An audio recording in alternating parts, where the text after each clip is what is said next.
بسم الله الحمد لله الصلاة والسلام على رسول الله نحمد الله ونشكره وأصلي وأسلم على أشرف الأنبياء والمرسلين نبينا محمد وعلى آله وأصحابه أجمعين أما بعد السلام عليكم ورحمة الله وبركاته ربحت محمدا ولم أخسر المسيح የተከበራችሁና የተወደዳችሁ ይሄንን ካሴት የምታዳምጡ ሁሉ በዚህ ካሴት ወይም ቪሲዲ ተጠቃሚዎች እንደምትሆኑ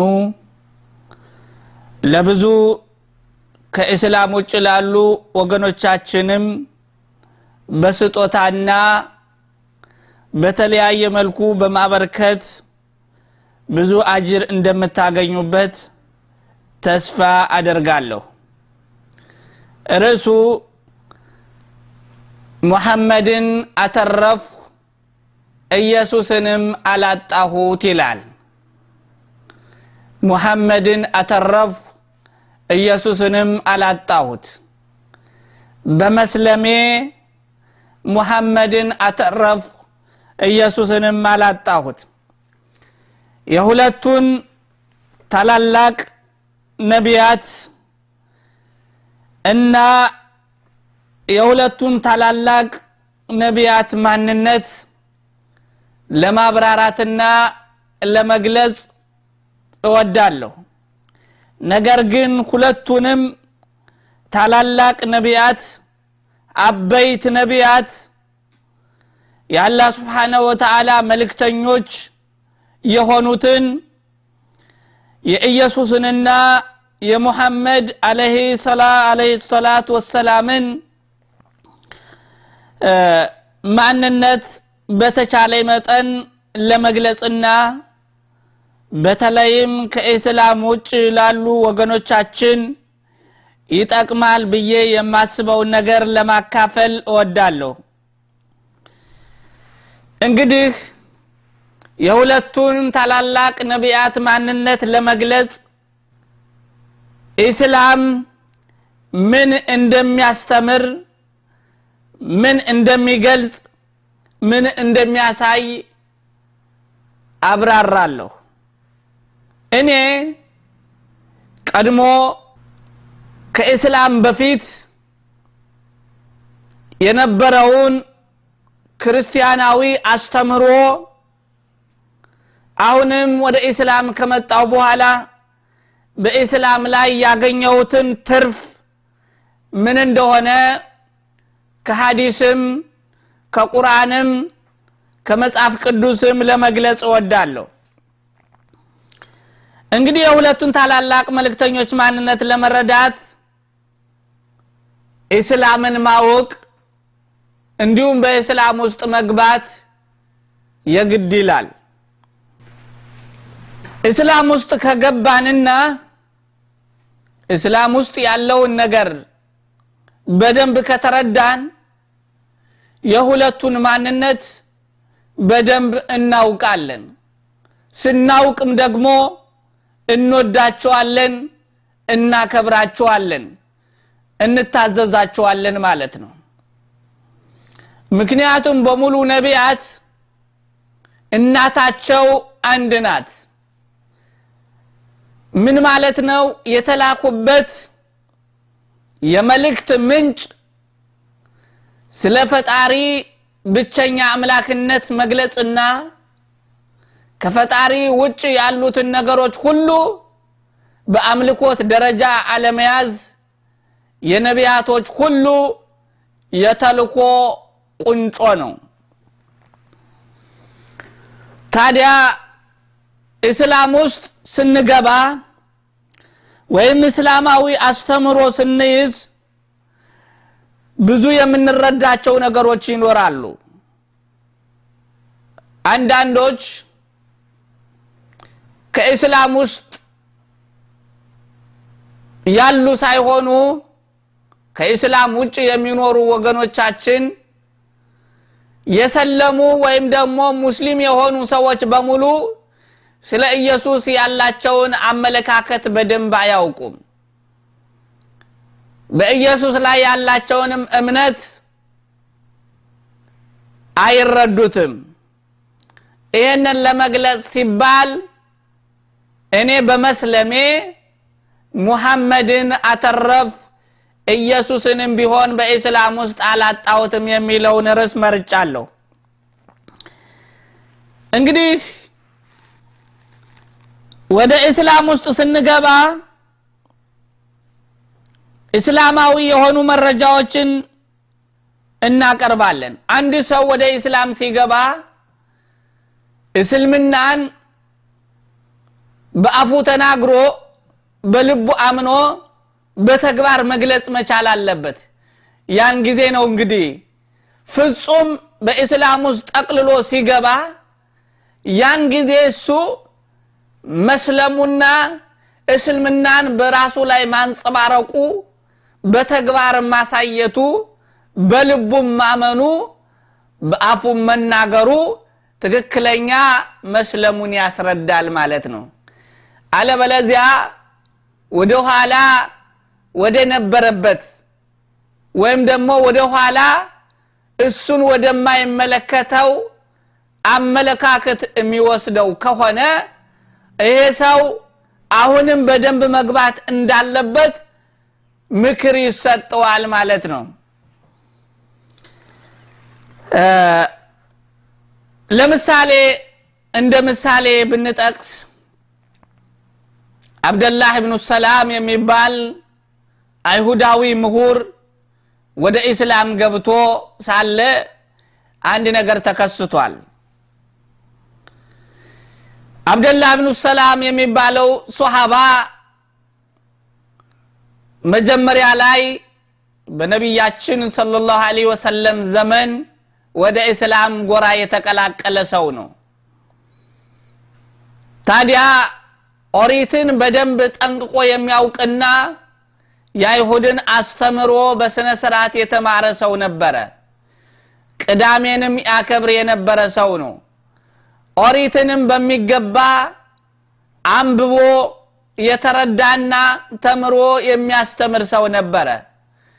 ነገር ግን የነብዩ ሙሐመድ አለይሂ ሰላቱ ወሰላም መምጣትም ይጠባበቅ ስለነበረ እስላም ወዲያው በነብያችን ተልኮ ሲሰማ ስለ እስላም ወደ እስላም ገባ። ታዲያ ሰው ወደ እስላም ከገባ በኋላ አንድ ነገር ወደ ኋላ ይጎተጉተው ነበረ። ያ ነገር ምን ነበረ? ኦሪትን ሲያነብ በማደጉና ለኦሪት ታላቅ ፍቅር ስለነበረው ቅዳሜንም ከልጅነቱ ጀምሮ የሚያከብራት ሰንበት ስለነበረች እሷም ታሳስበው ነበረ። ታዲያ አንድ ቀን ወደ ነብያችን መጥቶ ያ ረሱላህ አላቸው፣ እኔ አንድ ጥያቄ አለኝ። ይሄ ጥያቄ ምንድነው? እኔ አርብን ከናንተ ጋራ እሰግዳለሁ፣ ጁምዓ የጁምዓ ሰላት ከናንተ ጋራ እሰግዳለሁ። አጠቃላይ በማንኛውም እንቅስቃሴ እኔ ከናንተ ጋር ነኝ። ቁርአንንም ቢሆን እቀራለሁ፣ አነባለሁ። የሚጠበቅብኝ ነገር ሁሉ ለማድረግ ዝግጁ ነኝ አለ።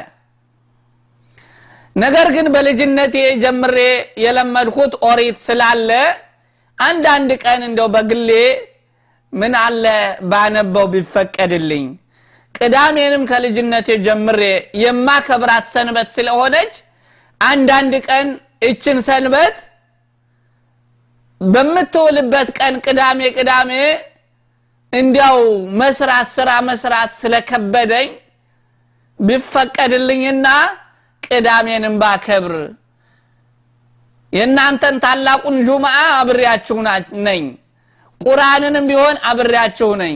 ግን በትርፍ ጊዜ ኦሪትን የለመድኩትን ባነብ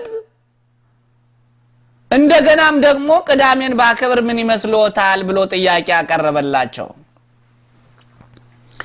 ነብዩ አለይሂ ሰላቱ ወሰላም ከመመለሳቸው በፊት አላህ Subhanahu Wa Ta'ala መለሰለት ያ አዩሃ الذين آمنوا እናንተ ያመናችሁ ሰዎች ادخلوا في السلم كافة ولا تتبعوا خطوات الشيطان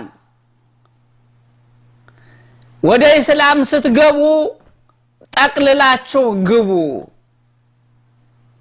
የሰይጣንን መንገድ አትከተሉ إنه لكم عدو مبين እሱ ሰይጣን ለናንተ ግልጽ ጠላታችሁ ነው ብሎ አላህ Subhanahu Wa Ta'ala ነብያችን አለይሂ ሰላቱ ወሰላም ከመመለሳቸው በፊት መልስ ሰጠበት እናንተ አምነናል የምትሉ ሰዎች ሆይ በእምነት ጥላ ስር የገባችሁ ሰዎች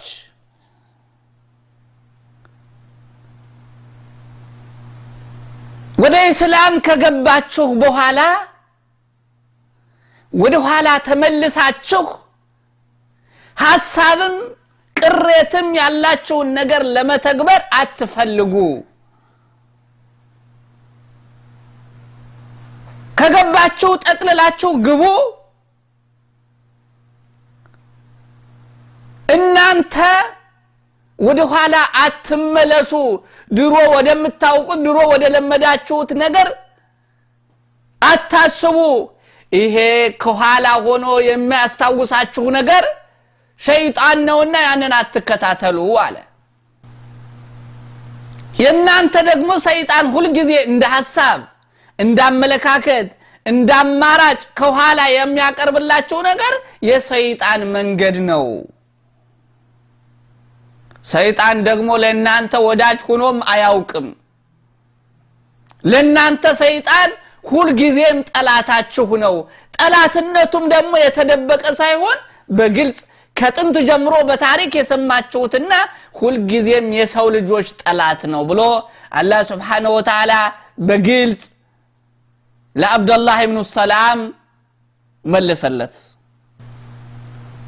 አብዱላህ ኢብኑ ሰላምም ይሄንን ተቀብሎ በእስላም ላይ ታላቅ ታሪክ ሰርቶ ያለፈ የነብያችን አለይሂ ሰላቱ ወሰላም ሱሐቢ ነው እንግዲህ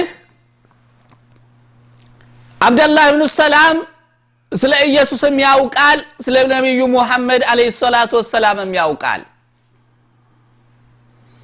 ቀድሞ በይሁዲነት እያለ ስለ ኢሳ አለይሂ ሰላም በደም ጠንቅቆ የሚያውቅ ሰው ወደ እስላምም ሲገባ እስላምም ውስጥ የኢየሱስ ማንነት በሚገባው ተቀምጧል ትርፍ ነው የሚጨምረው ነገር ግን አብዱላህ ኢብኑ ሰላም ነብዩ ሙሐመድን በነብይነት ሲቀበልና ለነብዩ ሙሐመድ የወረደውን ያላህ Subhanahu Wa Ta'ala መልእክት ሲቀበል ትርፍ አገኘ ማለት ነው ለዚህ ነው ራሳችንን በመስለሜ ሙሐመድን አተረፍ ኢየሱስንም አላጣሁት ያልኩት ይሄ የሚገኘው በሱረቱል በቀራ 132 አንቀጽ ላይ ነው ሌላም ታሪክ አንድ ሰው ሲሰልም ማንን መምሰል እንዳለበት ለማስረዳት ያህል የሚያገለግለን ታሪክ መጥቀስ ይቻላል በልቂስ ማመን እንደ በልቂስ ነው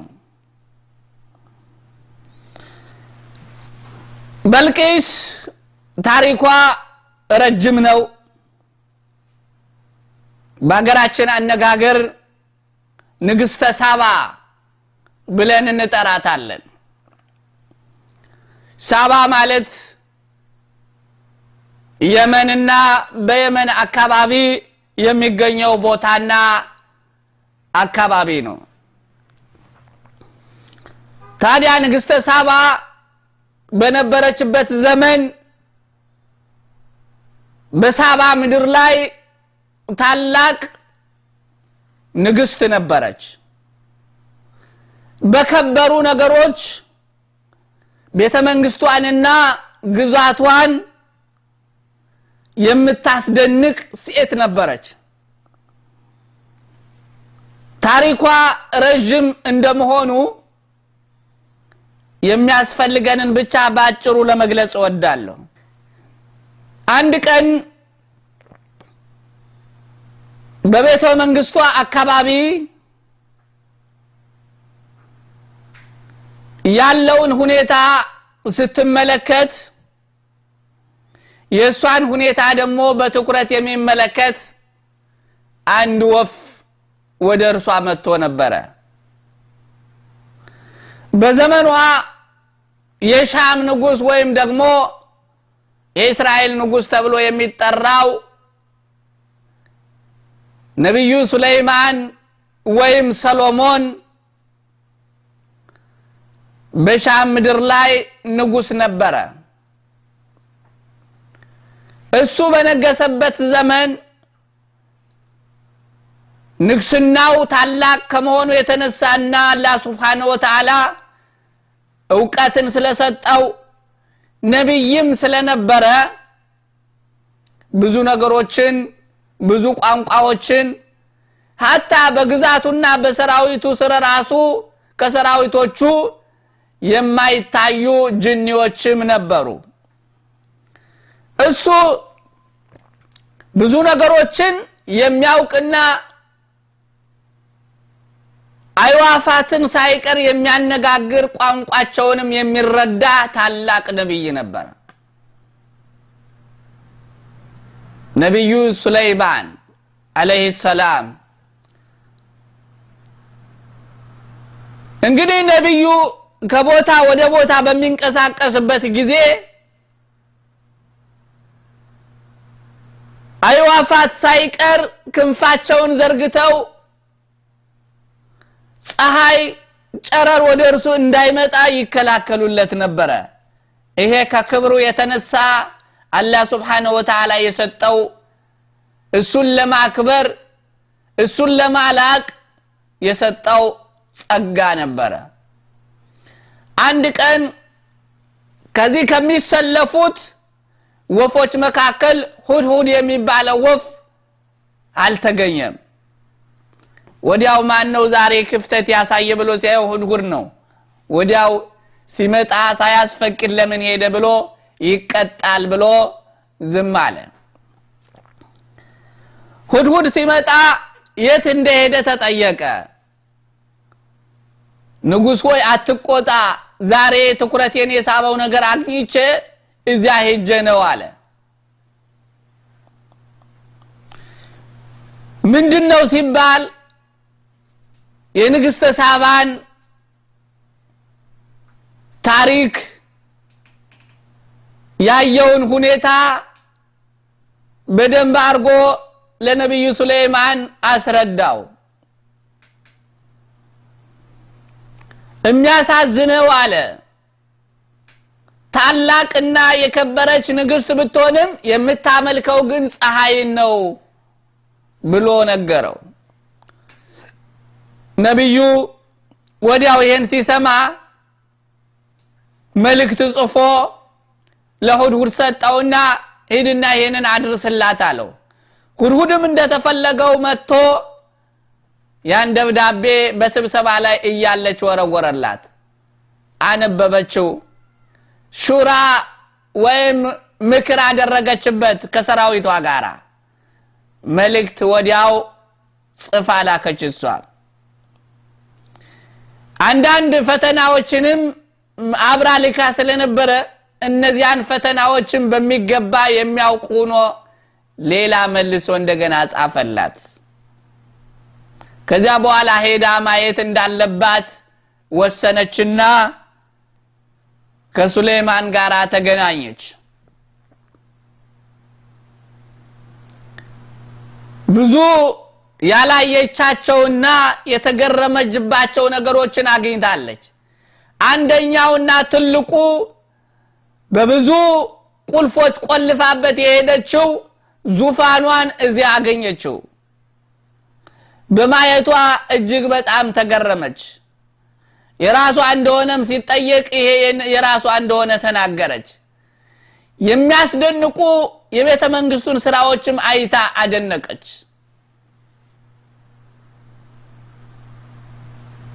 በመጽሐፈ ነገሥት ቀዳማዊ ምዕራፍ 10 ከቁጥር 1 ጀምራችሁ ስታነቡ አድናቆቷን እንዴት እንደገለጸችው ተቀምጧል። በኋላ ላይ ግን ያስቀመጠችውና የተናገረችው ነገር እንዲህ የሚል ነበር። قالت እንዲህ አለች ረቢ ኢኒ ظلمت نفسي ጌታዬ ሆይ እኔ ነፍሴን በድያለሁ አለች። واسلمت مع سليمان እኔ ከዛሬ ጀምሮ እጅ ሰጥቻለሁ ለፈጣሪዬ። ፀሐይ ነበር የማመልከው፣ ከዛሬ ጀምሮ ግን ለፈጣሪዬ እጅ ሰጥቻለሁ አመኛለሁ። ሊላሂ ረቢል ዓለሚን ያመንሁትም ደግሞ ዓለማትን ለፈጠረውና ዓለማትን ለሚገዛው ጌታ ነው፣ ለአላህ ሱብሓነሁ ወተዓላ ነው አለች። አንድ ሰው አውቆ ተረድቶ ሲያምን ከልቡ ነው የሚያምነው፣ ከልቡ ነው የሚሰልመው። መስለም ማለት አጠቃላይ ማንነትን ባመኑበት ነገር ውስጥ ማስገባት ማለት ነው። አስለምቱ مع سليمان لله رب العالمين ሱሌማን በሚያመልከው አምላክ አምኛለሁ፣ ለሱሌማን ጌታ እጅ ሰጥቻለሁ። በልቂስ እንዲህ ነበር ያለች። በርግጥም ታሪኳ በአገራችን የተለያየ ቢሆንም ነገር ግን በዓለም አቀፍ ደረጃ የተቀመጠው ብዙ ማረጋገጫ የተገኘለት ታሪኳ የየመና ንግስተ ሳባ ወይም በልቂስ አምኛለሁ ዓለማትን ለፈጠረና ዓለማትን ለሚያስተዳድር ጌታ አምኛለሁ ብላ የተናገረችና በየመን ሰና አካባቢ ቤተ መንግስቷ የነበረ ሱሌማንን ለመጠየቅ ወደ ሻም የሄደች ከሻምም ተመልሳ አገሯን ስትመራ የነበረች ሴት እንደሆነች ነው። በአገራችን ብዙ ታሪክ ይነገርላታል። ከሱሌማን እንደወለደች፣ ቀዳማዊ ምኒልክ የሷ ልጅ እንደሆነ፣ የኢትዮጵያ ንግስት እንደሆነች ሌላም ያ ግን ማረጋገጫ ብዙም አልተገኘለትም። እንግዲህ ወደ ቀደመው መነሻችን ርዕስ ስንሄድ ሙሐመድን አተረፉ ኢየሱስንም አላጣሁት። ኢየሱስንም ሆነ መሐመድን ለማመን ለመከተል ማንነታቸውን ማወቅ ያስፈልጋል። ማንነታቸውን መረዳት ያስፈልጋል። ማንነታቸውን ከተረዳን በኋላ ደግሞ መከተልና የሄዱበትን መንገድ ይዞ ቀጥ ብሎ መጓዝ ደግሞ ያዋቂው ወይም ደግሞ የተረዳው ሰው ፋንታን። ታዲያ የሁለቱን ማንነት ለመረዳት ደግሞ ክርስትናን ብቻ ማወቁ በቂ አይደለም። ምክንያቱም ክርስትና አንድ ጫፍ ነው። አንድ ጫፍ ስለሆነ አንዱን ብቻ በአንድ አቅጣጫ ብቻ በማየት ሁሉንም ነገር ማወቅ አይቻልም። ሁሉንም ነገር ለማወቅ በተለያየ አቅጣጫ የተለያዩ መረጃዎችን መያዝ ግድ ይላል ማለት ነው። አንዱ ላይ ግን ሙጭጭ ብሎ እንዲህ ነው ማለት ብዙ አያዋጣ፣ ብዙም ሩቅ አያስኬድም። እስላም ላይ ስንመጣ ደግሞ ብዙ መረጃዎች እናገኛለን። ኩል ጊዜ ብዙ የክርስትና ምሁራን የእስላምን አስተምህሮ ስለማያውቁት እጅግ ጠባብና ትንሽ አድርገው ነው የሚያስቡት።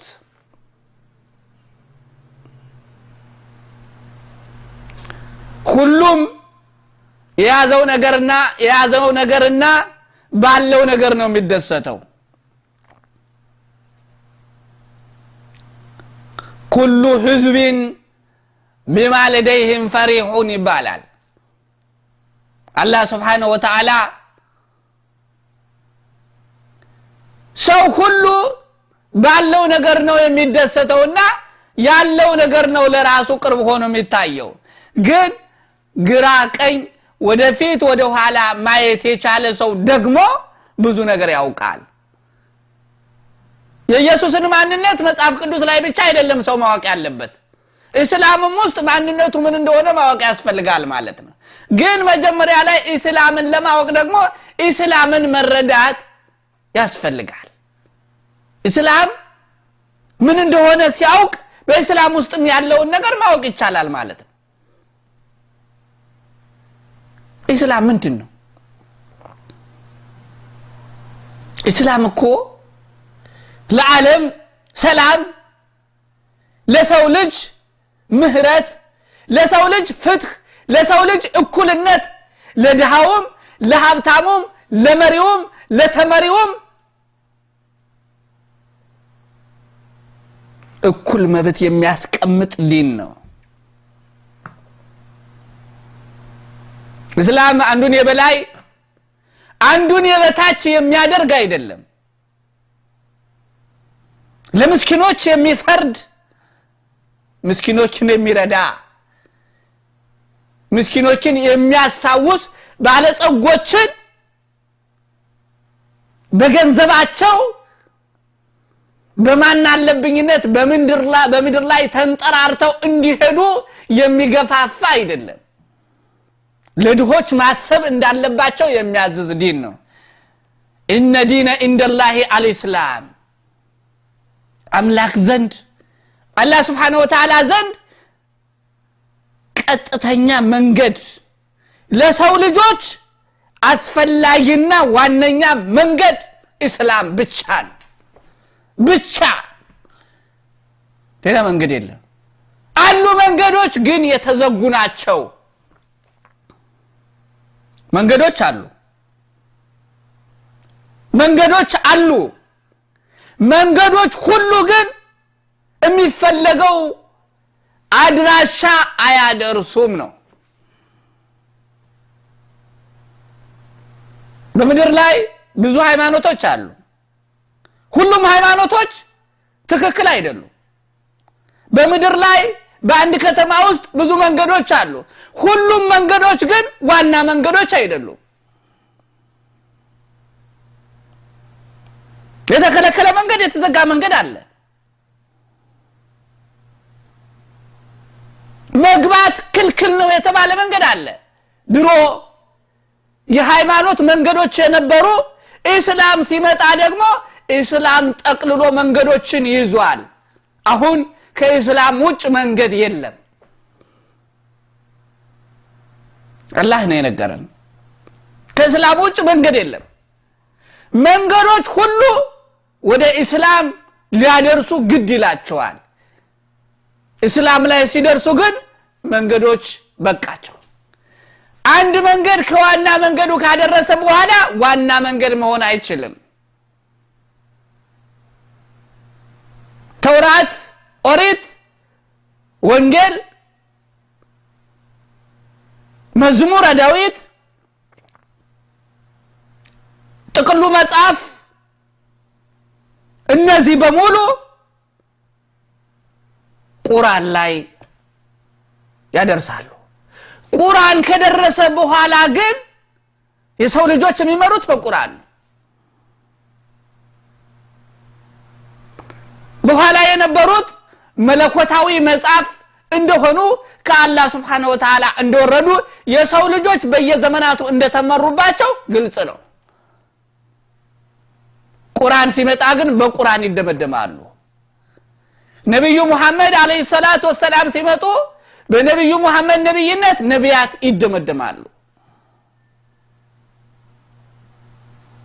ኢነ ዲነ ኢንደላሂ አልኢስላም በአላህ Subhanahu Wa Ta'ala ዘንድ አላህ Subhanahu Wa Ta'ala ዘንድ የሚያደርሰው መንገድ የሚያደርሰው ዲን እስላም ነው።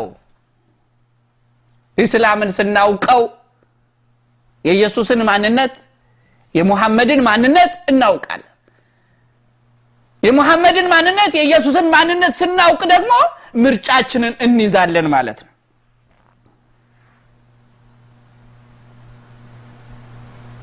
እስቲ ስለ ኢየሱስ መጽሐፍ ቅዱስ የሚለንን እንመልከት።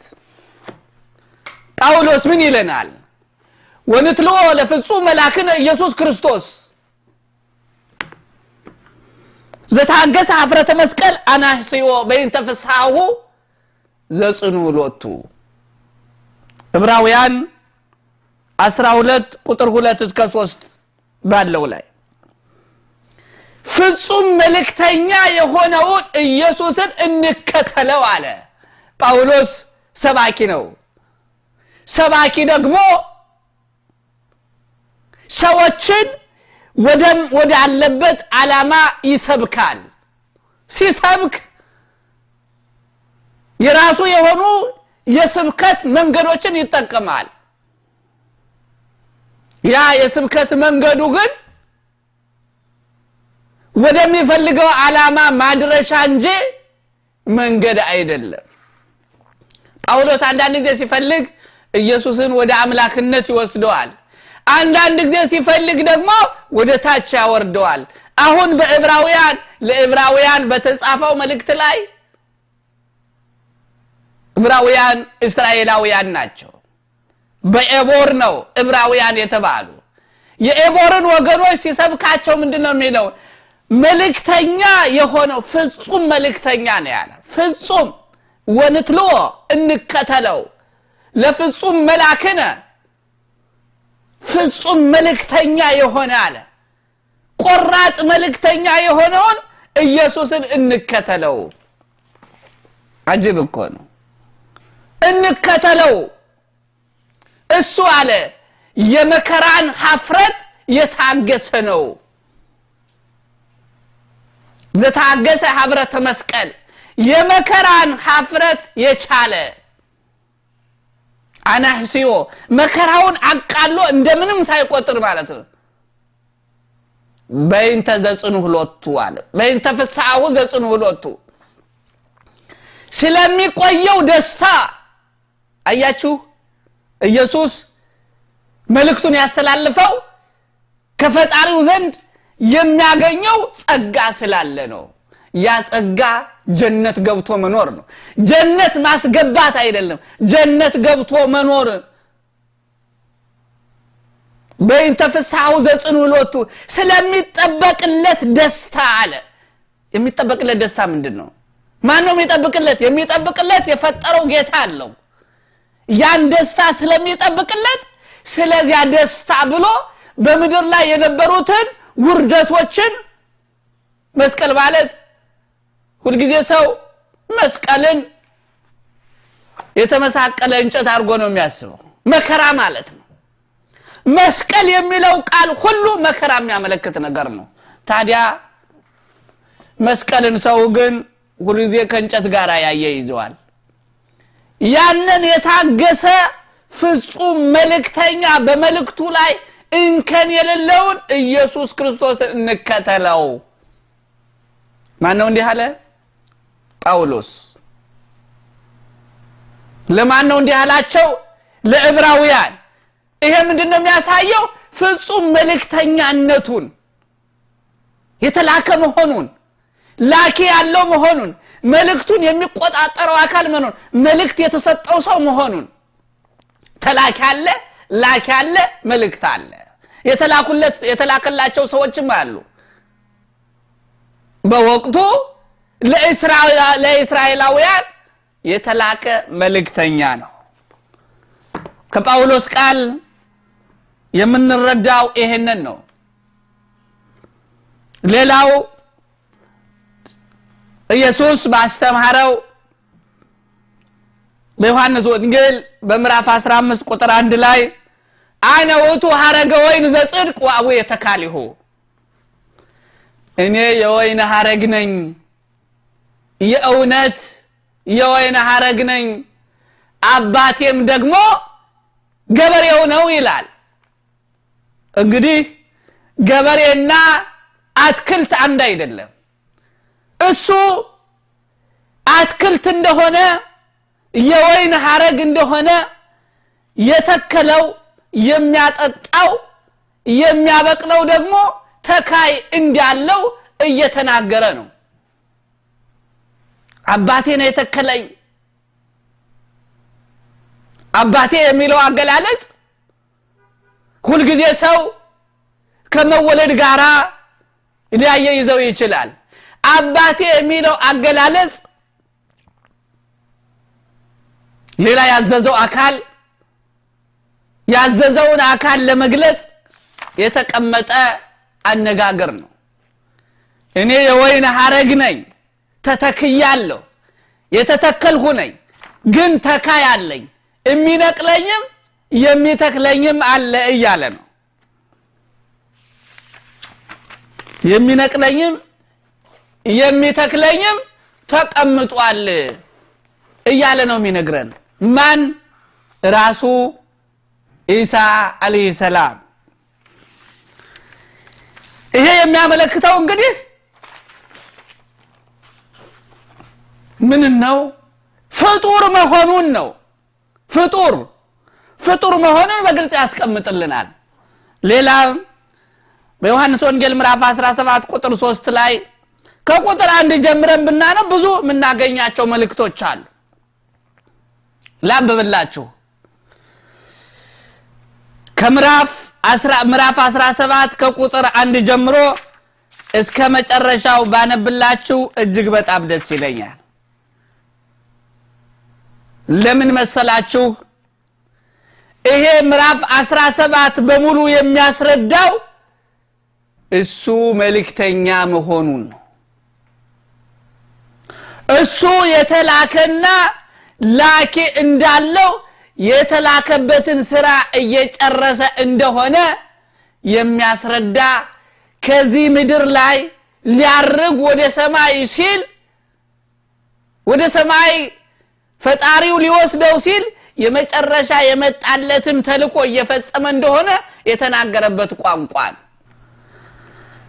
ወዘንተ ነገረ ተናግሮ ጊዜ ኢየሱስ አንሳ አይንቲው ውስተ ሰማይ ወይቤ አባ በጽሐ ጊዜው ከመተሰቦ ለወልድከ ወከመወልድከኒ ሰብከ በከማ ኮነን ኮላይ ለኩሉ ዘስጋ ወነፍስ ከመ ይሐቦሙ ሕይወተ ዘላለም ለኩሎሙ ለለው አብካው ወዛቲቲ ሕይወት ዘላለም ከመ ያእምሩከ ለከ ለአሐዱ ዘበአማን አምላከ ጽድቅ ባይቲትከ ወለዘፈነው ኢየሱስ ክርስቶስ ወልድከ አንተ ሰባይኩ ከበጅበ ምድር ፈጽሜ ግብረ ዘወሀብከኒ እኔ የሰጠሁህን ሥራ ፈጽሜ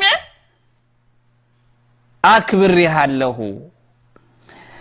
ወይዜኒ አንተ አባ ሰባህኒ በስብሐቲ የዛለው ምስሌከም ቅድመ ይትፈጠር ዓለም ወነገርኩ እስመከ ለሰብ ለለው ሀብከኒ ማዓለም እስመሊአከ ሙንቱ ወሊተ ወሀብከኒ ዮም ወሀብከ ቃለክ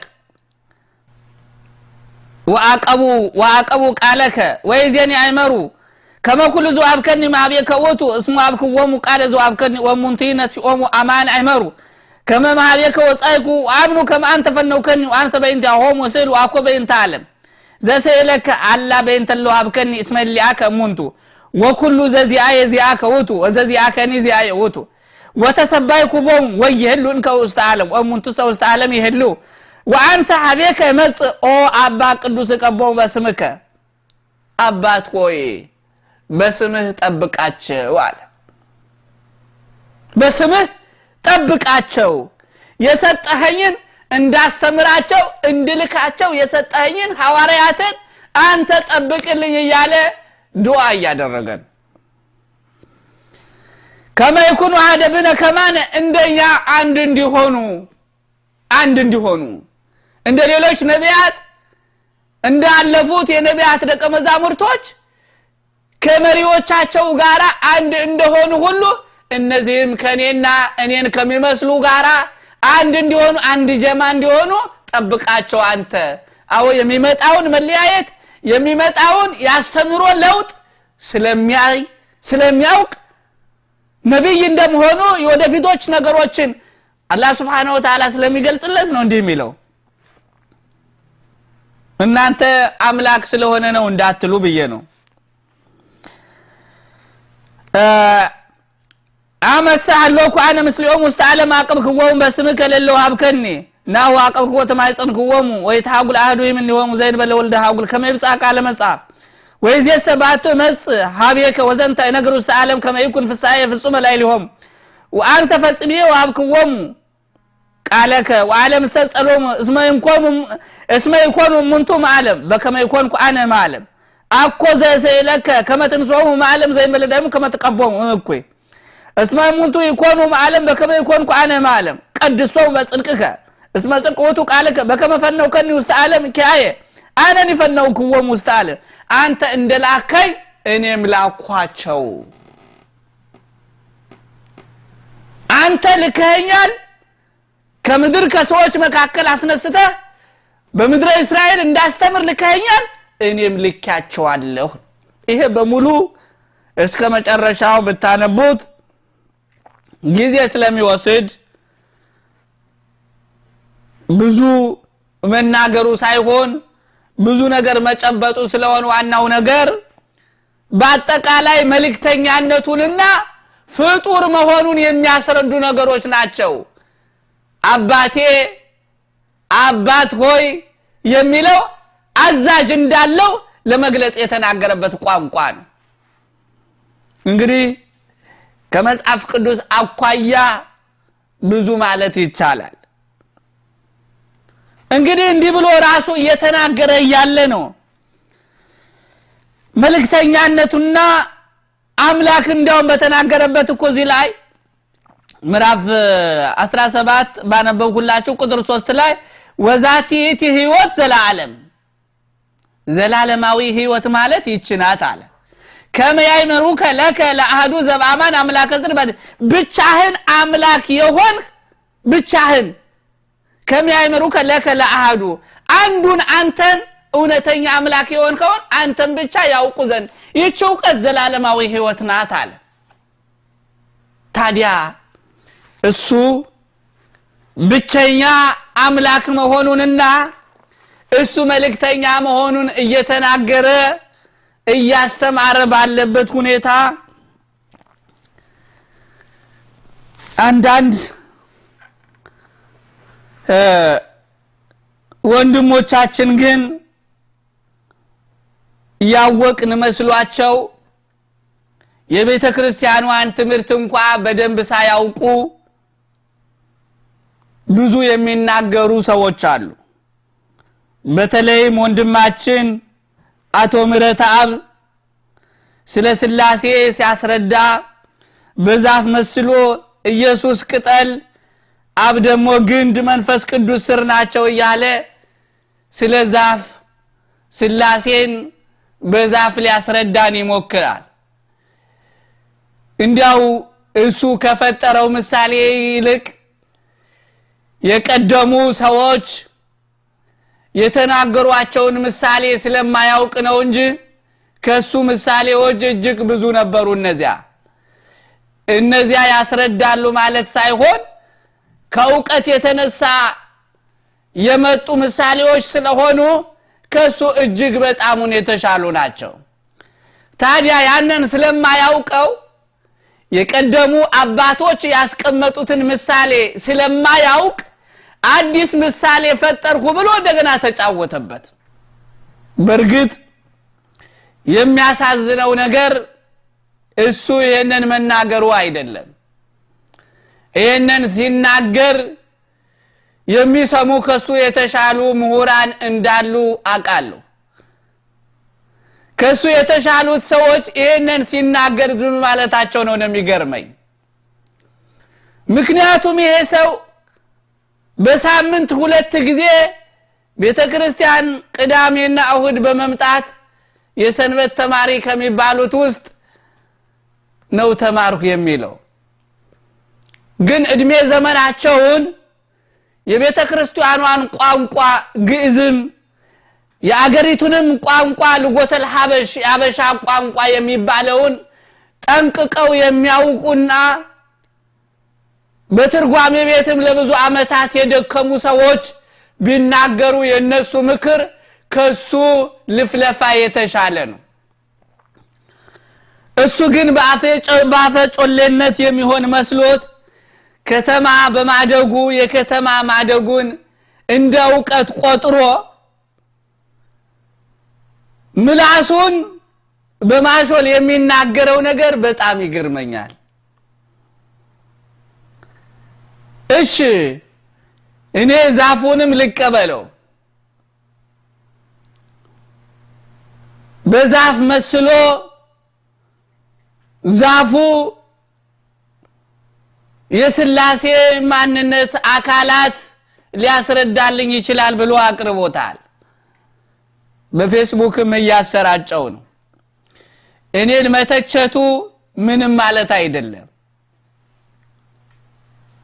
እኔ በመተቸቴ አይደለም ይሰማኝ በሚናገረው ያላዋቂ ንግግር ብቻ ነው ያም እኔ ላይ አይደለም እኔ ላይ የትኛውንም ስድብም ሆነ ትችት ቢናገር አይሰማኝም ነገር ግን በአስተምሮቱ ላይ የሚናገረው የማስረጃ ንግግር ዜሮ መሆኑ ያሳዝነኛል እሺ ዛፉን እንውሰደው ሥላሴ በአካላት በአካል በስም በግብር የተለያዩ ናቸው እየተባለ ቁጭ ብሎ እንኳን ከጉባኤ ቤት ባይማር ሰምቷል እሺ በአካላት የተለያዩ እየተባለ ተቀምጦ ይሰለሱ በአካላት ወይ ተዋህዱ በመለኮት ግንኙነታቸው በስልጣን በመለኮት እንደሆነስ ተቀምጧል ታዲያ ይሄ ዛፍ ቅጠሉ ከግንዱ ግንዱ ከስሩ የተለያየ አድርጎ ሊያሳየን እንዴት ነው የሚሞክረው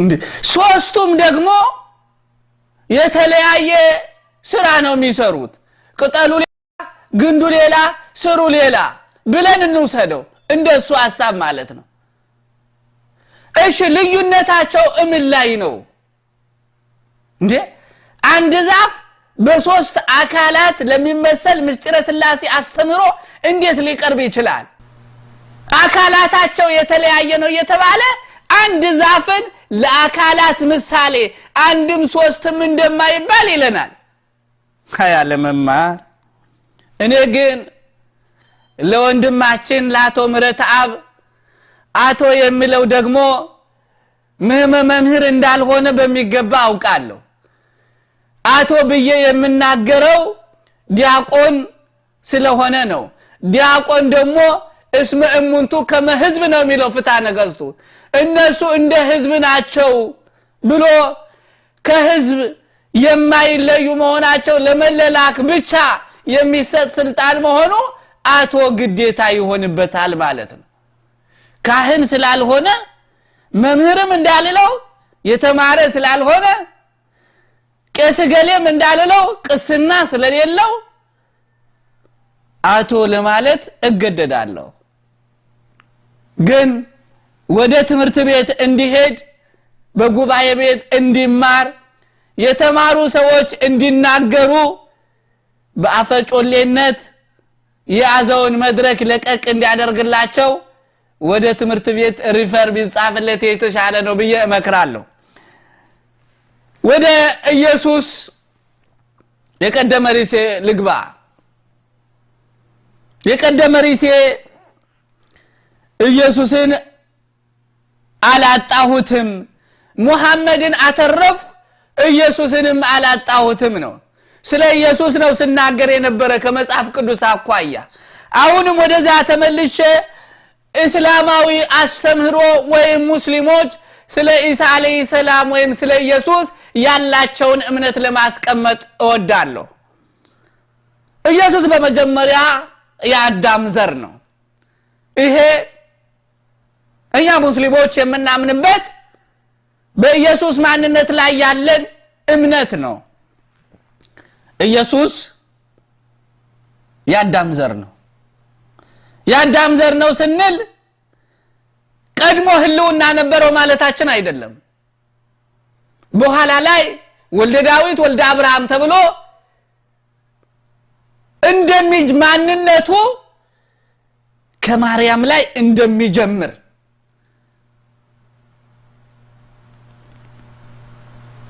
ከመጸነሱ በፊት ኢየሱስ የሚባል አካል አልነበረም ነው ኢየሱስ የሚባል አካል ወይም ኢየሱስ ህልውናው የሚጀምረው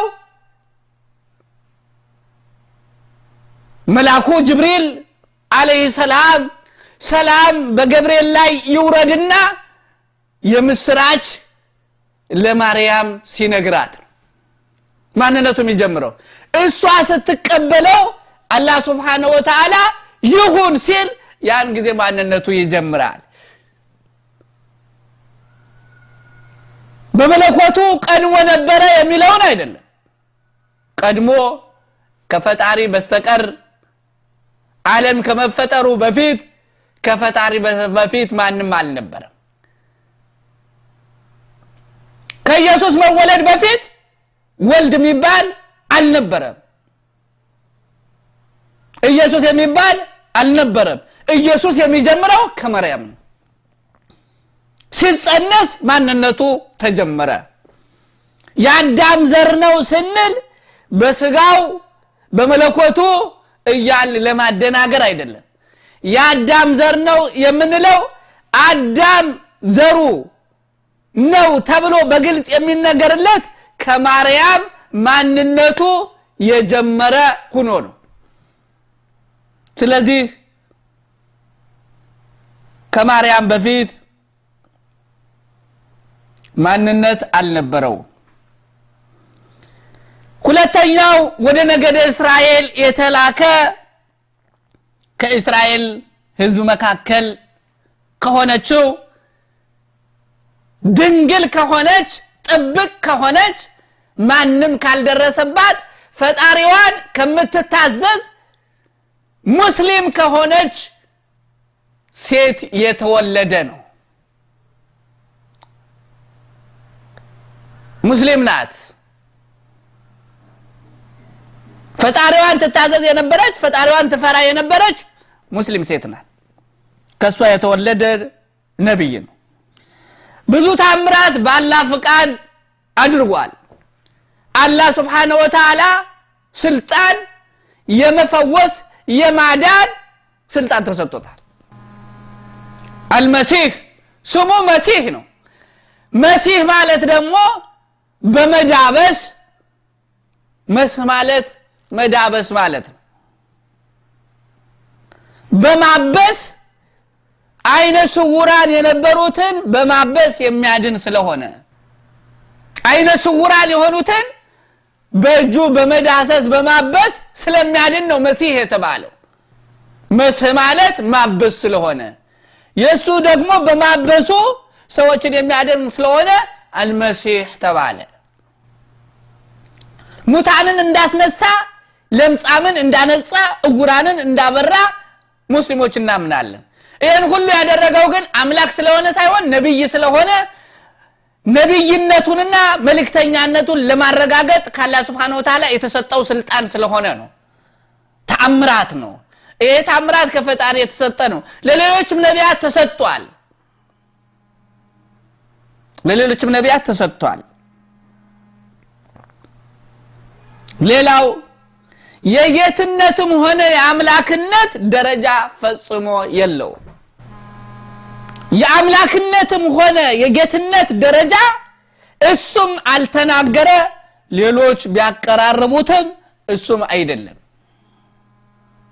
አምላክነት ጌትነት እንዳለው አልተናገረ ስላልተናገረ የለውም የተናገረውን እንናገራለን ያልተናገረውን አንናገርም ጳውሎስ ሰባኪ ነው ጴጥሮስ ሰባኪ ነው ሐዋርያት በሙሉ ሰባኪ ናቸው ስለሱ የሰበኩትን ከመናገር እሱ ያስተማራቸው ነው እነሱ መስበክ ያለባቸው ማለት ስለዚህ ያማ ከሆነ ጳውሎስ እንዲህ ብሏል ጴጥሮስ እንዲህ ብሏል ዮሐንስ እንዲህ ብሏል ከሆነ እሱ በግልጽ ያላስተማረው እነሱ ካስተማሩ ተቀባይነት አይኖረው ምክንያቱም ከዘመን ከጊዜ በኋላ ታሪክ ስለሚለወጥ ሁኔታዎች ስለሚቀያየሩ ኢየሱስ ያስተማረው አስተምሮ ዛሬ ክርስትና ላይ ያለው አስተምሮ አይደለም ኢየሱስ ያስተማራቸው ትምህርቶች ምናገኛቸው ከአራት ወንጌላት ውስጥ ነው ከአራት ወንጌላት ውስጥ ደግሞ እሱ ያስተማረው አምላክ ነኝ ጌታ ነኝ የሚሉ ነገሮች የሉትም ስለዚህ የለው ይሄ ደግሞ በቁርአን የአምላክነት ደረጃ እንደሌለውና አምላክ ነኝ እንዳላለ በግልጽ ተቀምጧል በመጽሐፍ ቅዱስም አምላክ ነኝ አላለም በቁርአንም ደግሞ አምላክ ነኝ እንዳላለ ደግሞ በስነ ስርዓት ተቀምጧል እንዲያውም አምላክ ነው ብለው በሚመሰክሩት ሰዎች ላይ የውመል ቂያማ የትንሳኤ ጊዜ እንደሚመሰክርላቸው ተቀምጧል ይመሰክርባቸዋል አምላክ ነኝ ብያለሁ ወይ ብሎ ሲል ምንድነው የምትለው ያን ጊዜ አምላክ ነኝ ብያለሁ አምልከኝ ብያለሁ ወይ ብሎ ሲልህ ምንድነው የምትመልሺው አዎ ከባዱ ነገር ይሄ ነው አምላክ ነኝ ብያለሁ ወይ ተብዬ ብትጠየቅ አምላክ ነኝ እያልኩ ዛሬ አምላክ ነው ፈጣሪ ነው ከፈጣሪ ጋር እኩል ነው ከስላሴ አንዱ ነው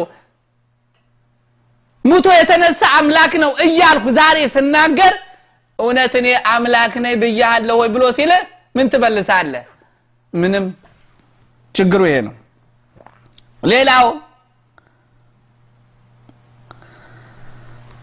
አላህ Subhanahu Wa Ta'ala በቁርአን ላይ እንዲህ ይለናል እርሱ ለእስራኤል ልጆች ታምር ያደረገው ባሪያ እንጂ ሌላ አይደለም አዎ የፈጣሪ ባሪያ ነው ባሪያ መሆኑን በግልጽ ተቀምጧል ባሪያ ነው ባሪያ ማለት ፍጡር ማለት ነው ፍጡር ደግሞ ለፈጣሪው ይሰግዳል ሰግዷል ፍጡር ደግሞ ለፈጣሪው ይጾማል ጾሟል ፍጡር ለፈጣሪው ታዘዟል ከዚህ በላይ ምን እናደርጋለን ለፈጣሪው ታዘዘ መልእክት አደረሰ ሰገደ ጸለየ እንዴ ከዚህ በላይ ምን ፍጡር የሚያደርጋቸው ነገሮች በሙሉ አድርጓል ፍጡር ነው خلاص አለቀ ፈጣሪ አለ አምላካችን አለ ምን እንበል ታዲያ ከዚህ በላይ እኛ ሙስሊሞች እሱ የተናገረውን ይዘን ነው ምንናገረው እሱ ያለውን እንላለን እሱ ያለውን እሱ ያስቀመጠውን እንናገራለን ሌላው ስለናቱ ስለ ማርያም ድንግል ናት ንጽሕት ናት እናከብራታለን እንወዳታለን ለፈጣሪዋ ፍጹም ታዛዥ እንደሆነ እንመሰክርላታለን ታዛዥ ናት ንጽሕት ናት ድንግል ናት በድንግልና ነው እሱን የወለደችው ይሄ በግልጽ የምናምንበት ጉዳይ ነው በግልጽ የምንናገረው ቃል ነው አንድ ሙስሊም ኢየሱስ ያላህ ባሪያና መልእክተኛ ነው ብሎ እስከሚያምን ድረስ ኢማኑ የተሟላ ነው አይባልም እኔ ሙስሊም ነኝ ኢየሱስን ከሌሎች ነቢያት መካከል አስገብቼ ነብይ መሆኑን መልእክተኛ መሆኑን ለእስራኤል የተላከ መሆኑን በድንግልና የተወለደ መሆኑን ያለ አባት የተወለደ መሆኑን ማመን ግዴታዬ ነው እሱን ካላመንኩ በሌሎች ነቢያትም አላምንም ይሄ ነው የኢስላም አስተምሮ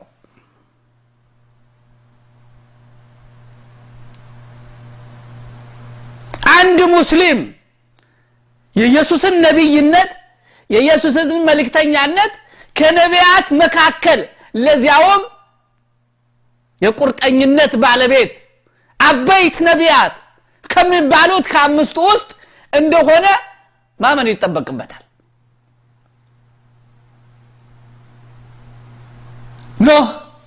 ኑህ አለይሂ ሰላም ኢብራሂም አለይሂ ሰላም ሙሳ አለይሂ ሰላም ሙሐመድ አለይሂ ሰላም ኢሳ አለይሂ ሰላም እነዚህ አበይት ነቢያት ናቸው ከሌሎች ነቢያት በተለየ መልኩ ለፈጣሪያቸው እጅግ ከሌሎች በተለየ የቁርጥ ነቢያት አበይት ትላልቅ ነቢያት ተብለው ይታወቃሉ ከነሱ ውስጥ አንዱ ነው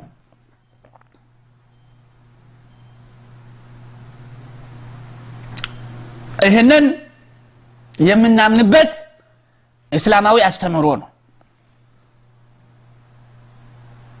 አይሁዶች እንደቀጣጠፉት እንደዋሹት እንደቀባጠሩት የዝሙት ልጅ ነው እንዲህ ነው እንደሚሉት አንልም አውዙ ቢላህ እንዲህ ከማለት እንጠብቃለን ነብይነቱን በድንግልና የተወለደ መሆኑን መልእክቱን አድርሶ አላህ Subhanahu Wa Ta'ala አይሁን ሊገሉት በነበረ ጊዜ ያሳረገው ከፍ ያደረገው እንደሆነ እናምናለን የቅጥፈትና የጸያፍ ንግግር ከሱ ላይ የለበትም አይሁድ እንደሚሉት ቅጥፈትና ጸያፍ ንግግሮችን የሚናገር ሙስሊም የለም ግን የሚገርመው ነገር ከአንድ ሙስሊምና ከአንድ ክርስቲያን ወዳጅነት ያንድ አይሁዳዊና ያንድ ክርስቲያን ወዳጅነት በልጦ ታገኛላችሁ አይሁዳውያን ኢየሱስን የዝሙት አምላካችን የሚሉትን ክርስቲያኖች የዝሙት ልጅ ነው ብለው ሲናገሩላቸው እኛ ኢየሱስ አምላክ አይደለም ነብይ ነው ብለን ስንል ከአይሁዳዊው ይልቅ ማን ነበር የሚቀርበው ለክርስቲያኑ ሙስሊሙ ነው ለምን ከተባለ ነብይ ነው ረሱል ነው ብሎ ነው ሙስሊሙ የተናገረው ግን አይሁዳዊ ምን ይላል የዝሙት ልጅ ነው ካንድ አይሁዳዊ ለአንድ ክርስቲያን ሙስሊም ነው የሚቀርበው በሃይማኖታዊ ያነጋገር ስርዓት እንኳን ክርስቲያኖች ወንድሞቻችን በጣም እንደተሳሳቱ እናምናለን በኢየሱስ ማንነት ዙሪያ የተሳሳቱትን ክርስቲያኖችን ማለትም አምላክ ነው ሰውም ነው ከስላሴ አንዱ ነው ብለው የሚያምኑትን ያለ ማንነት መስጠታቸው እጅግ በጣም ያሳዝነናል እንደው አንድ ነገር ልጠይቃችሁ ይሄንን የምትከታተሉ ወንድሞቼ ፍጹም ነጭ ፍጹም ጥቁር የሚባል ነገር አለ እስቲ እንደው ከምሳሌ አኳያ እንኳን ኢየሱስ ፍጹም አምላክ ነው ፍጹም ሰው ነው ማለት በሌላ አነጋገር አንድ ነገር ፍጹም ጥቁር ነው ፍጹም ነጭ ነው ማለት ነው ይቻላል ፍጹም ሙሉ ለሙሉ ጥቁር ሙሉ ለሙሉ ነጭ አንድ ነገር ታገኛላችሁ ወይ አንድ ላይ ሁለቱንም የያዘ የኢየሱስ ፍጹም ሰው ፍጹም አምላክ የሚለው ቋንቋ ይሄ ነው ፍጹም አምላክ ፍጹም ሰው ማለት አንድ ነገር ፍጹም ነጭ ፍጹም ጥቁር ሙሉ ለሙሉ ጥቁር ሙሉ ለሙሉ ነጭ ይሆናል ማለት ነው በመድር ላይ እንዲህ አይነት ቋንቋ ፈጽሞ የለም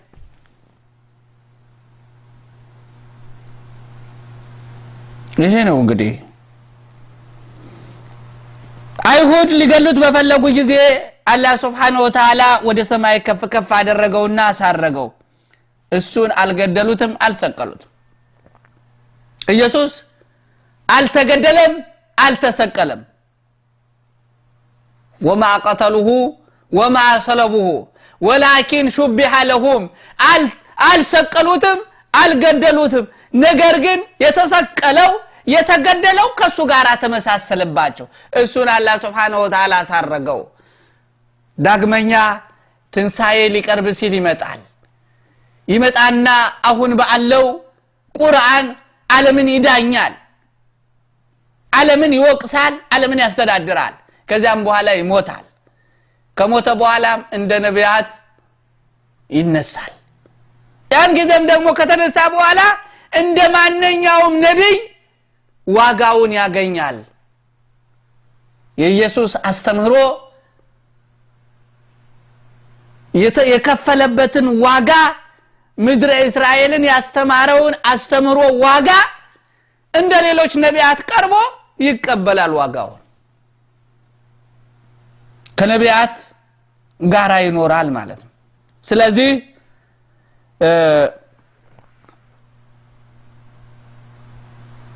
በፍርድ ሰዓት ላይ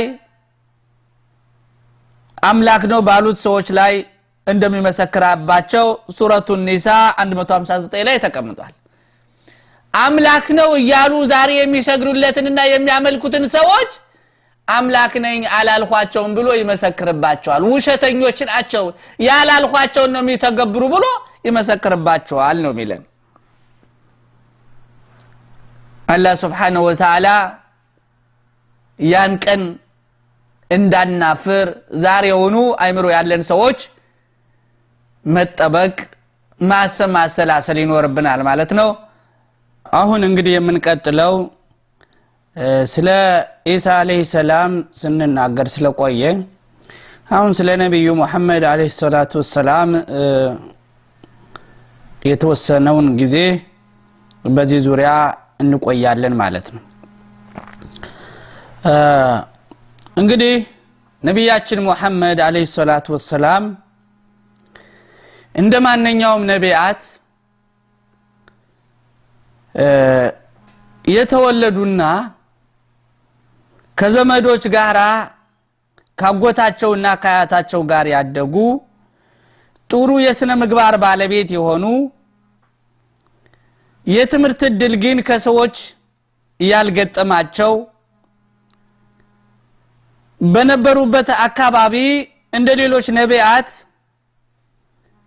በእረኝነት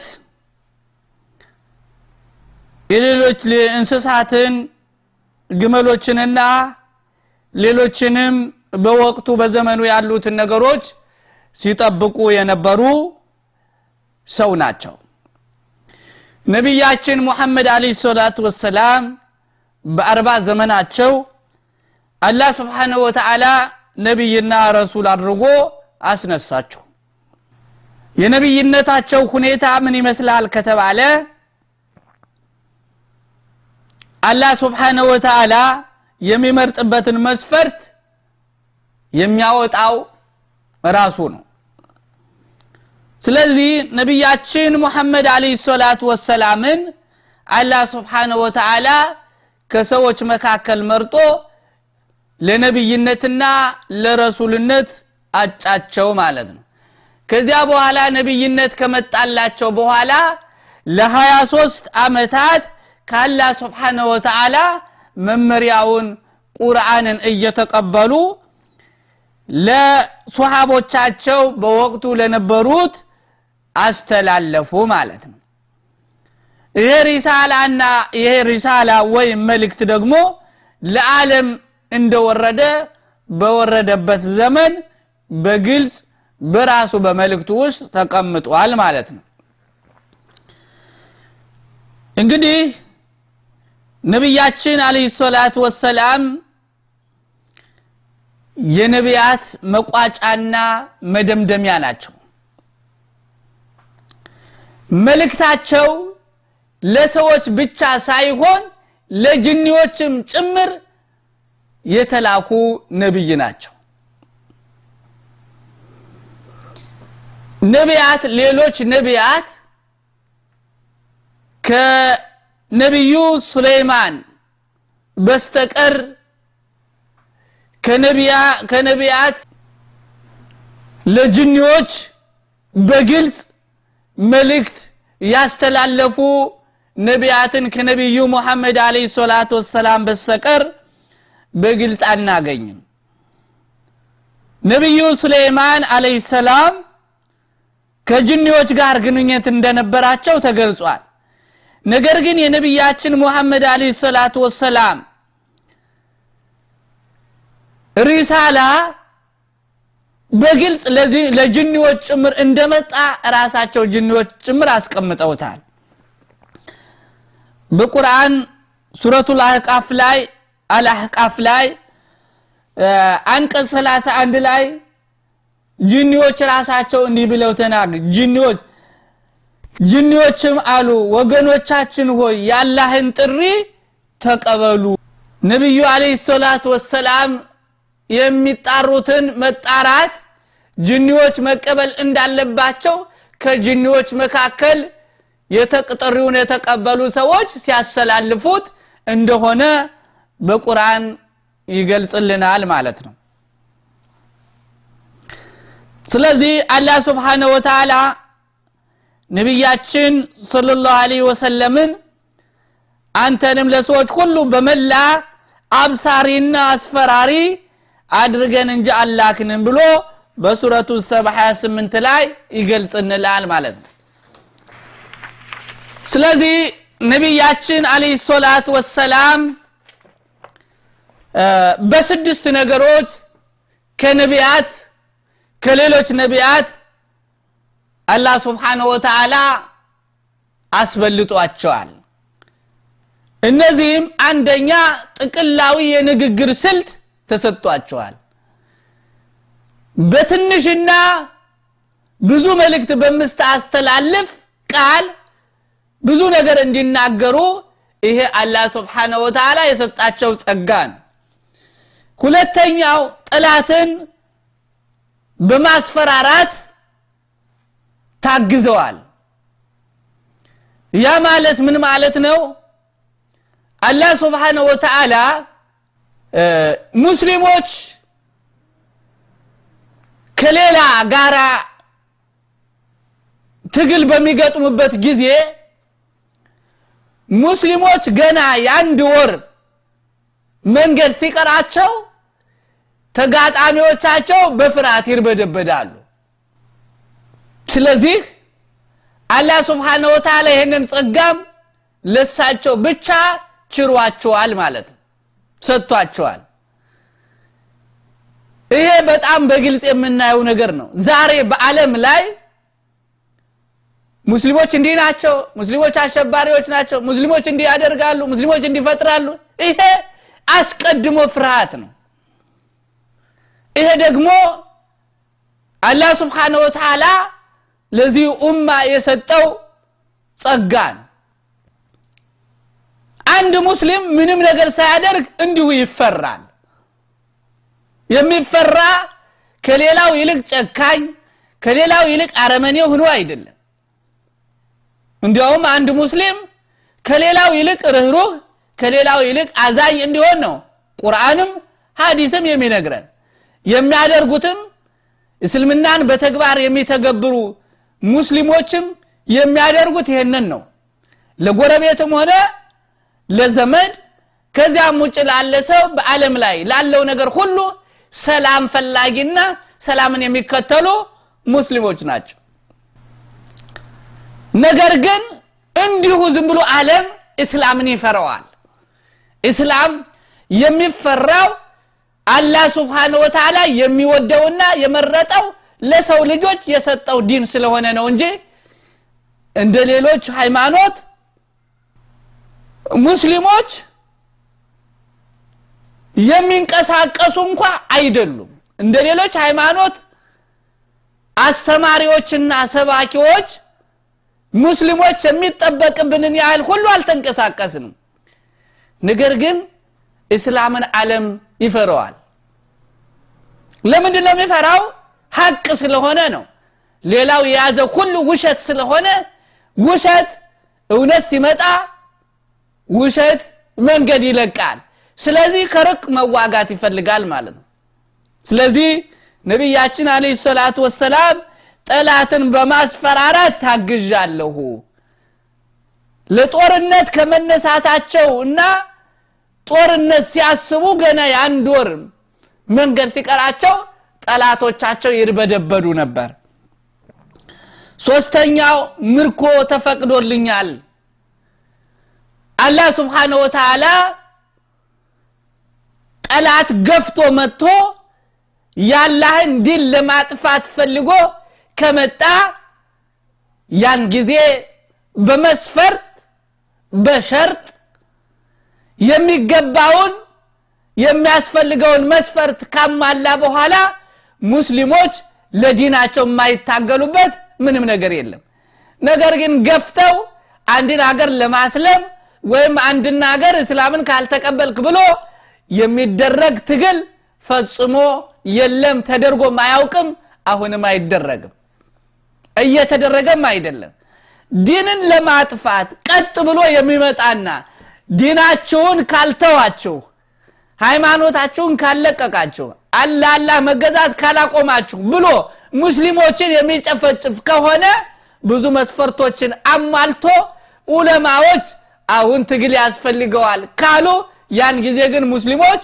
ሊገጥሙ ይችላሉ ያን ጊዜ በሚደረገው ጦርነት ምርኮ ሲገኝ በዚያ ነገር መጠቀም ይፈቀዳል ማለት ተፈቅዶልኛል ብለው ነብያችን አለይሂ ሰላቱ ወሰለም ተናገሩ ማለት ነው በሌሎች ነቢያት ግን ምንድነው የሚደረገው ጦርነት ቢደረግ ያ ምርኮ ይቃጠል ነበር አራተኛው ምድር ንጹህና የጸሎት ስፍራ ሆናልኛለች አሉ እኛ ሙስሊሞች ምድር ቆሻሻ ናት ብለን አናስብም አላህ Subhanahu Wa Ta'ala የፈጠራት ምድር ለአላህ ለመስገጃ የምታገለግል ንጹህና የትኛውም ቦታ የጸሎት ቦታ እንደሆነ እናምናለን ቆሻሻ ከሚደፋበት ቆሻሻ ከሚጠራቀምበት ቦታ ውጭ የሆነው ሌላው ማንኛው ቦታ ሰላት ለመስገጃና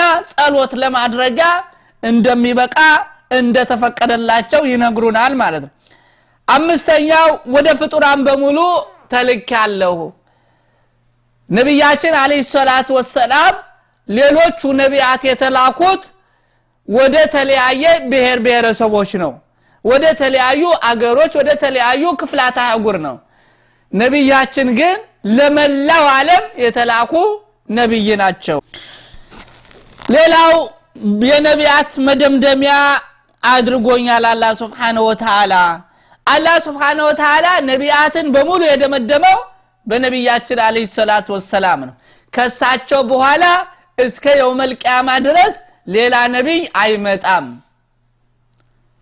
ሌላ ነብይ አዲስ ነብይ ኢሳ አለይሂ ሰላም ይመጣል መጥቶም ሌላ አዲስ መልእክት ሳይሆን ይዞ የሚመጣው ያ ነብያችን ያስተላለፉትን መልእክት ነው እንደገና በዚያ ላይ ምድርን የሚዳኘው ምድርንም የሚያስተምረው በምድር ላይ የሚያስተምረው ማለት ስለዚህ ከነብያችን አለይሂ ሰላቱ ወሰለም በኋላ ሌላ ነብይ ፈጽሞ አይመጣም ይሄም የነቢያት መደምደሚያና መቋጫ መሆኑን ምስክር ነው ብለው ነብያችን ነግረውናል ማለት ነው ነብያችን አለይሂ ሰላቱ ወሰለም አንዳንድ ሰዎች ለተወሰነ ህዝብ እንደተላኩ በተለይም ለአረብ አካባቢዎች እንደተላኩ የሚናገሩ ሰዎች አሉ ግን ቁርአን በግልጽ የሚያስቀምጥልን ይሄንን ነው ያ አዩሃ الناس ኢኒ ረሱሉላሂ ኢለይኩም ጀሚዓን እናንተ ሰዎች ሆይ በአጠቃላይ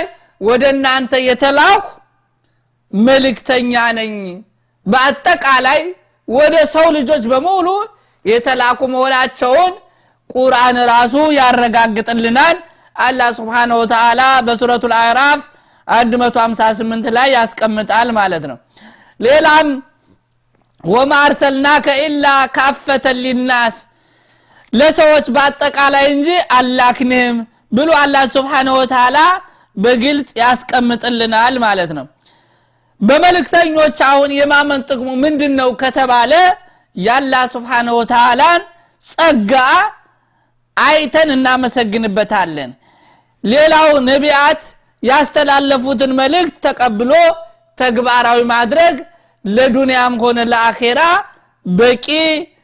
በቂና አስፈላጊ ነገር ስለሆነ ነው ሌላው አላህን በብቸኝነት ማምለክና ስኬትን መጎናጸፍ ነው የመጨረሻው የነቢያት ሁሉ የተልኮ ዓላማ አላህን በብቸኝነት እንድናመልክ ነው ስለዚህ አላህ Subhanahu Wa Ta'ala ተጠቃሚዎች በነብያችን መሐመድ አለይሂ ሰላቱ ወሰለም መልእክት ተጠቃሚዎች እንድንሆን አላህ Subhanahu Wa Ta'ala ይወፍቀን ምንድነው መጀመሪያ ላይ የተነሳውበት ርዕሱ ሙሐመድን አተረፍ ኢየሱስንም አላጣሁም ነው ስለዚህ ሁላችንም በተለይም በእስላም ውስጥ ያለን ሙስሊሞች በአጠቃላይ ኢየሱስም ሙሐመድ አለይሂ ሰላቱ ወሰላምም በእስላም ውስጥ ያላቸውን ደረጃ በደንብ እናውቃለን ይሄንን ደግሞ ለሌሎችም ከእስላም ውጭ ላሉ ወገኖች ማሳወቅ ስለሚያስፈልግ ነው ይሄንን ርዕስ የመረጥኩበት جعلنا الله من الذين يستمعون القول فيتبعون احسنه اولئك الذين هداهم الله واولئك هم اولو الالباب السلام عليكم ورحمه الله وبركاته